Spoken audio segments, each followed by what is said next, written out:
Let's bring in Democratic Congressman Adam Smith of Washington State. He's the ranking member of the Armed Services Committee.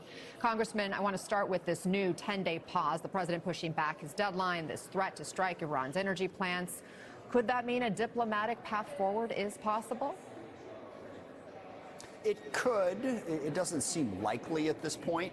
Iran still says they're not talking to us. And what the nature of that deal would be is hard to say, because what we want, what President Trump wants, and what all of us want, frankly, is Iran to discontinue their nuclear program permanently, stop building ballistic missiles, and stop supporting terrorist groups in the region and across the world, for that matter. Iran has indicated they are not giving up any one of those things. And then the other thing we want is we want them to reopen the Strait of Hormuz. And that's problematic as well, because now that the war is ongoing, most commercial ships, they're not going to trust just somebody's word. It's going to take a while for that to happen.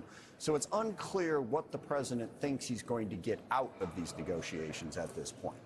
We just heard from Jake on his reporting about this divide within the White House over the war messaging. In fact, one senior White House official telling MSNOW that the videos that mix footage of strikes with those internet memes, movie clips, pop music are, quote, cringe and disrespectful and gross, adding, quote, it makes me feel embarrassed. And this is a person who's not alone in expressing concern over the White House approach, and yet all current and former Trump White House officials that spoke to MSNOW said they don't share these opinions inside the White House for fear of negative repercussions. What's your reaction to that? Well, look, I mean, they know who Donald Trump is, right? I mean, we've seen this for decades, much less for his times as president. He's a crude, rude, insulting, humiliating, condescending, terrible human being. He trivializes all manner of different serious issues. So, yeah, these memes are disgusting and horrible and not the right way to look at war, not the right way of putting our men and women in the armed services in harm's way.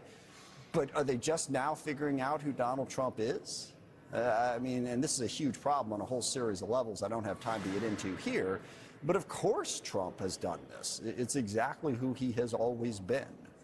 But are you concerned if they don't feel comfortable offering opposing viewpoints inside those White House walls? Well, yeah, and that's a huge problem in this war. But look, we've seen this. I mean, the Republican Party has become the Donald Trump cult. Whatever Donald Trump says, they do. And by the way, if he says one thing in the morning, they do that. If he says the exact opposite in the afternoon, they do that as well. And that's troubling on, again, too many levels to get into here. But when you're trying to prosecute a war with some sort of consistent idea of what you're trying to accomplish in a plan, bouncing all over the place and not giving legitimate advice because of your fear of how the commander-in-chief is going to react, goes from being a significant problem to potentially a catastrophic problem, and we're seeing it now. We're moving, apparently, we've already planned to move, I think it's 7,000 troops to the region. Another 10,000 might be showing up. So that's 17,000 ground forces.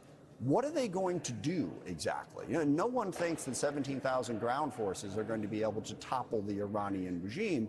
So what is the plan? How are you going to use them? And if you don't have a specific plan, you are simply moving 17,000 targets into a war zone.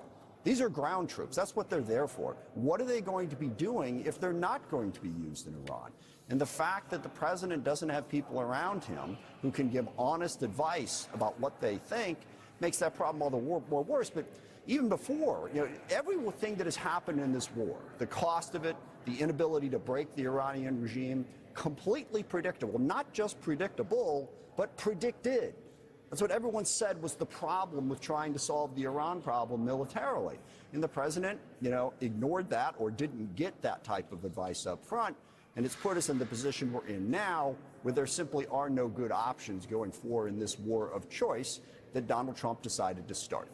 And a senior White House official telling us that they believe the president is getting bored with this war. Not that he regrets it, that he wants to move on, that he's getting bored with it. Let's move on in our discussion and talk about the DHS funding fight for a moment. Overnight, we saw the Senate passed a bill that funds most of DHS, minus the funds for ICE and Border Patrol. The measure is now heading to the House. Is it going to pass in the House? Yes. I mean, I don't think the Republicans want to continue to own all of the disasters that are happening with TSA and at the airport. But this is really frustrating. And this offer was on the table a month ago. Look, we Democrats are deeply concerned about the way immigration enforcement is being done in this country. We want to put a maximum amount of pressure on President Trump to fix that, to rein in the abuses of ICE that led to the killing of 2 U.S. citizens in Minneapolis and so many other horrific incidents. We want to rein that in. But we also don't want to cause damage to anything else that we can avoid. So we had this idea over a month ago. Fund everything else, fund TSA. But President Trump wasn't interested in that type of negotiation. I mean, most of us, when we have a conflict and a difference of opinion, we're trying to resolve that with causing us the least amount of damage possible. President Trump takes the exact opposite approach. He wants to inflict a maximum amount of pain on as many people as possible to try to break the opposition and force them to do what he wants. And this is part of the result of that. I mean, look, like I said, what the Senate did last night could have been done a month ago. And all that stuff that happened at the airport would have never happened, but Trump refused to do it. And then circling back to our earlier point about the Republicans in Congress, because Trump refused to do it, even though I'm sure most Republicans in Congress knew that it was stupid, it's what Trump wants, so it's what they do without really thinking about it. And it's really unfortunate. I'm hopeful today the House will vote for this. We will end the nightmare that's happening at our airports, but it never should have happened in the first place if President Trump had been smart enough to work with us and actually get to this result so much earlier. It's unclear, though, what Speaker Johnson is going to do, what he's going to tell the rank and file in terms of how they vote. So a lot to watch. There's nothing certain at this point. Congressman Adam Smith, thank you for your time. Appreciate you joining us. Up next, financial fallout. More roller coaster moves in the stock market. How much weight do the president's words carry?